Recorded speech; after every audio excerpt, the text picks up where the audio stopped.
Ever feel like you're just one lucky break away from, like, hitting it big? Like, maybe if you just had enough faith, a little more positive thinking, you could unlock the riches you deserve.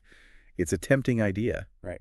And it's one that's deeply rooted in American culture, thanks to a belief system known as the prosperity gospel. That's right. And in today's deep dive, we're going to explore this fascinating and often controversial idea, tracing its history, its impact, and asking the tough questions about its implications. We're basing our exploration on a recent episode of NPR's Throughline podcast, which does a great job of unpacking the complexities of the prosperity gospel. So for those of you who haven't encountered this term before, let's start with the basics. What exactly is the prosperity gospel? At its core, it's the belief that God rewards faith, especially financial faith, with material wealth. The more you believe, the more you give, the more blessings, and yes, financial prosperity will flow your way. Okay, so it's not just about spiritual wealth. It's very much tied to, like, tangible material success here on earth. But where did this idea come from? It's not like it just appeared out of thin air, right? It didn't. And what's fascinating is that the prosperity gospel's roots can be traced back to 19th century America, during a period of intense religious revival known as the Second Great Awakening. Ah, the Second Great Awakening. Now, I vaguely remember this from my history classes, but refresh my memory. What exactly was going on during that time? Imagine America in the early 1800s. A young nation, rapidly expanding, industrializing, and experiencing a surge in religious fervor. The Second Great Awakening was this massive wave of religious revivals, sweeping across the country with emotional preaching and an emphasis on personal conversion experiences. Think huge outdoor tent meetings, impassioned sermons, and people seeking a direct emotional connection with God. Okay, I'm starting to get the picture. So how did this religious revival pave the way for the idea that God wants us to be rich? Well, it represented a major shift from older, more Calvinistic beliefs that emphasized predestination. Now, for those of us who aren't theology experts, could you explain what predestination means in this context? Of course, predestination in this context is the belief that God has already chosen who will be saved and who won't. Your fate is essentially predetermined, and there's not much you can do to change it. So it's a very deterministic view of salvation. You're either in or you're out, and that's decided before you're even born. Exactly. But the Second Great Awakening flipped that script. It shifted the focus to individual agency and action. It wasn't just about passively accepting God's will, it was about actively seeking salvation, making choices that could lead to spiritual growth. And crucially, it started to link this spiritual growth to worldly success. So instead of just focusing on the afterlife, there's this growing emphasis on achieving a better life here and now, both spiritually and materially. That's where we start to see the seeds of the prosperity gospel taking root, right? Precisely. And a pivotal figure in this shift was Charles Grandison Finney, a lawyer turned preacher who became a leading voice of the Second Great Awakening. He had this dramatic conversion experience, literally envisioned Jesus in his law office, and from that moment he was all in on this idea of personal agency and taking control of your spiritual destiny. Sounds like quite a character. Right. So how did Finney connect spiritual growth with material success? Did he explicitly preach about wealth? Finney's message was more about moral reform and using your newfound faith to make positive changes in your life. He drew huge crowds to his revival meetings, urging people to confess their sins, embrace a life of righteousness, and strive for self-improvement. He even introduced this practice called the anxious bench, where people would publicly declare their desire for conversion. The anxious bench. You mean people would literally sit on a bench waiting to be saved? That sounds pretty intense. It was all about creating this highly charged emotional atmosphere, encouraging people to actively participate in their salvation. Now, Finney didn't directly preach about getting rich, but his emphasis on individual action, moral uprightness, and striving for a better life both spiritually and materially laid the groundwork for later interpretations that would explicitly link faith with financial success. So we have this shift towards personal responsibility, the idea that you can choose a path of righteousness, and by extension, a path to a better life, including material well-being. And this is all happening against the backdrop of a rapidly changing America, embracing industrialization and capitalism. Absolutely. And it's this merging of religious fervor with the pursuit of worldly success that really sets the stage for what we know today as the prosperity gospel. But that story really takes off in the 20th century with figures like Oral Roberts and the rise of Pentecostalism. Okay, so we've got the foundation laid, this idea that faith can lead to worldly blessings. But how did that evolve into the mega churches, televangelists, and seed faith doctrines we associate with the prosperity gospel today. That's what I'm eager to unpack. That's where things get even more interesting, because the 20th century brings mass media into the equation, amplifying this message to an unprecedented scale. So hold on to your hats, folks, because we're about to step into the world of big personalities, faith healing, and the blurring lines between religion and entertainment. All right, so we've traced the roots of the prosperity gospel back to that religious fervor of the Second Great Awakening.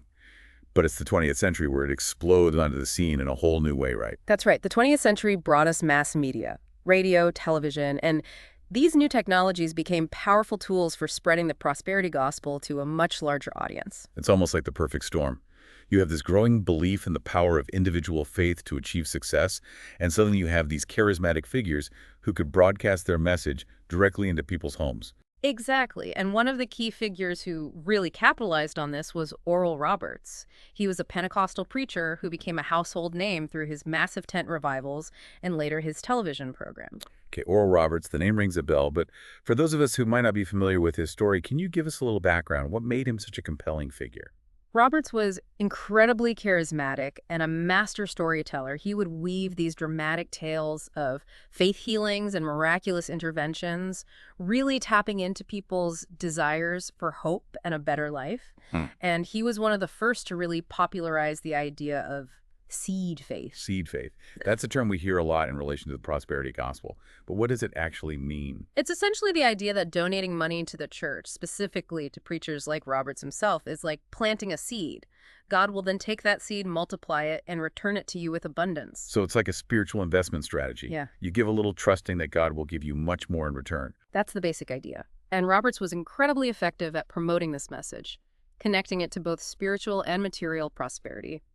He argued that financial blessings were a sign of God's favor, and that by giving generously, you were demonstrating your faith and opening yourself up to even greater abundance. I could see how that message would be appealing, especially for people struggling financially or looking for a sense of hope and control over their lives. But it also seems like there's a lot of room for interpretation, even manipulation, with a doctrine like that. That's a valid concern, and the seed faith doctrine has been criticized for potentially exploiting vulnerable individuals who might give more than they can afford, hoping for a miraculous financial return. Right. It raises some ethical questions about the motivations behind such teachings and whether they prioritize genuine faith or financial gain. Absolutely, and it's important to remember that this is just one interpretation within the broader prosperity gospel movement. Not all preachers who subscribe to these ideas emphasize seed faith in the same way. Okay, so we've got Oral Roberts spreading the seed faith message via radio and television. But he wasn't the only one promoting these ideas of positive thinking and the power of faith to achieve success right.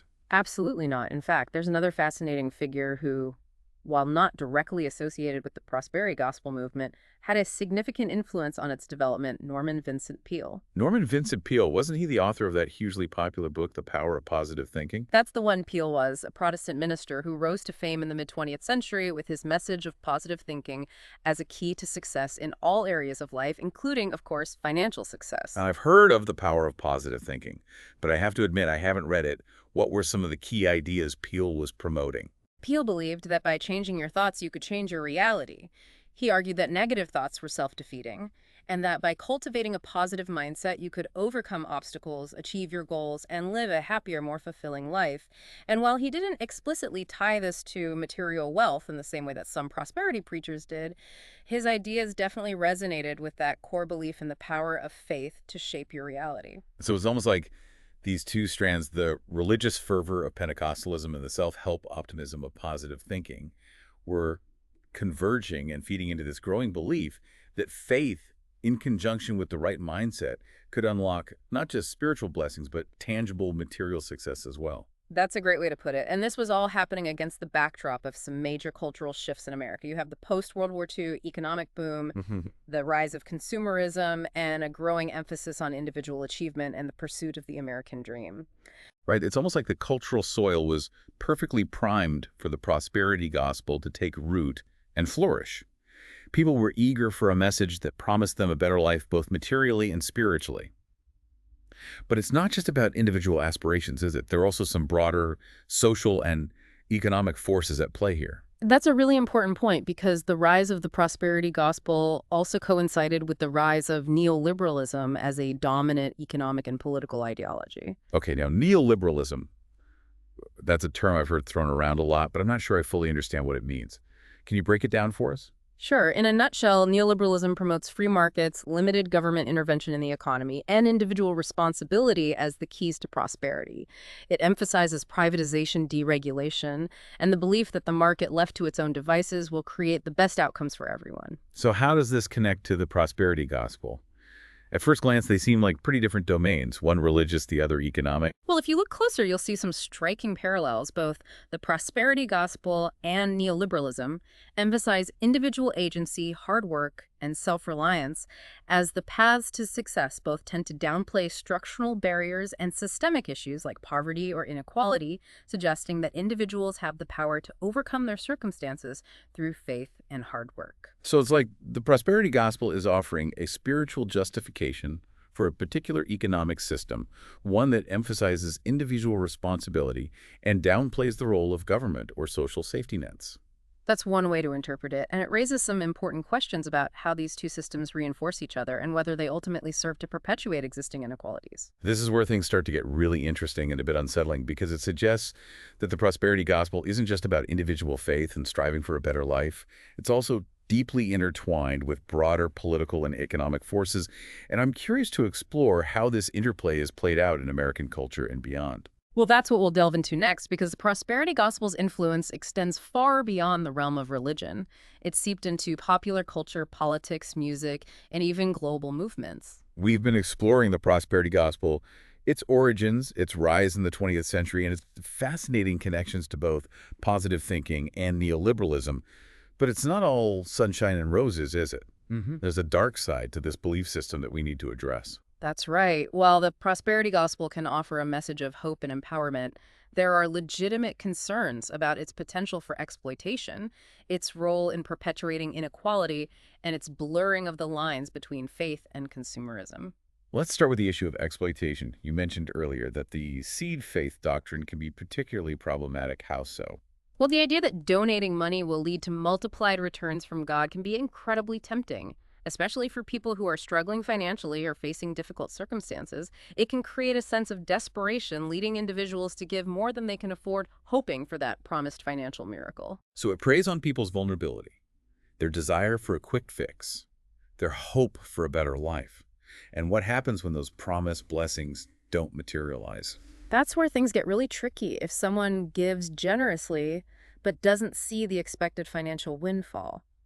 The prosperity gospel often places the blame on the individual, not the system. They might start questioning their faith, their worthiness, or their actions, wondering what they did wrong to block God's blessings. So instead of acknowledging the complex realities of poverty, systemic barriers, or just plain bad luck, it reinforces this idea that if you're not prosperous, it's your own fault. You didn't have enough faith, you didn't give enough, you didn't think positively enough. Exactly. And that can be incredibly damaging. It can lead to feelings of guilt, shame, and inadequacy. It can also prevent people from seeking practical solutions to their problems or advocating for systemic change. It creates this vicious cycle where people who are already struggling are made to feel even worse about their situation, all while those at the top, the preachers who are often living quite comfortably, continue to profit from their donations. That's one of the main criticisms leveled against the prosperity gospel, that it can be used to justify and maintain existing power structures and economic inequalities. If wealth is seen as a sign of God's favor, then poverty could be interpreted as a sign of God's disfavor or even punishment. And that can have some pretty harmful consequences, both for individuals and for society as a whole. It can lead to a lack of empathy, a reluctance to support social safety nets or programs aimed at alleviating poverty, and a reinforcement of the idea that those who are struggling are somehow deserving of their fate. It can also create a distorted view of what it means to be a faithful Christian. The focus on material wealth as a primary marker of God's blessing can overshadow other important values like compassion, generosity, and social justice. Right, it can turn faith into a transaction, a means to an end, rather than a path towards spiritual growth, love, and service to others. And it can also blur the lines between faith and consumerism. The emphasis on acquiring material possessions as evidence of God's favor can create a culture of materialism within the church where success is measured by what you own, not by the content of your character. It almost feels like a spiritual version of the keeping up with the Joneses mentality. Mm. You need the bigger house, the nicer car, the designer clothes, Yeah. not just to show off your success, but to prove that you're in God's good graces. That's a great analogy, and it's a far cry from the teachings of Jesus, who often spoke about the dangers of wealth and materialism and emphasized the importance of humility, compassion, and caring for the poor and marginalized. So where does this leave us? We've explored the history, the rise, the appeal, and the potential pitfalls of the prosperity gospel. It's clearly a complex and multifaceted phenomenon with a legacy that continues to shape American culture, politics, and even global movements. It certainly is, and I think it's important to approach these ideas with a critical eye, recognizing both the genuine desire for hope and a better life that draws people to the prosperity gospel, as well as the potential for harm and exploitation that can exist within this belief system. It's about asking questions, being informed, and recognizing that faith and spirituality are deeply personal journeys that shouldn't be exploited or used to justify inequality or materialism.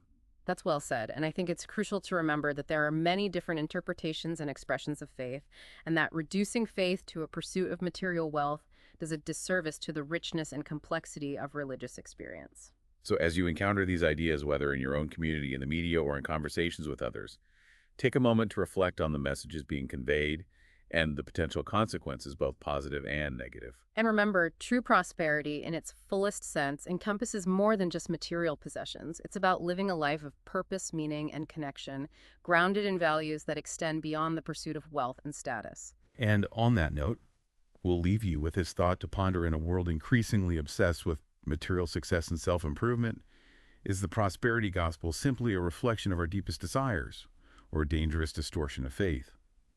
The answer, as with most things in life, is likely somewhere in between. Thanks for joining us on this deep dive.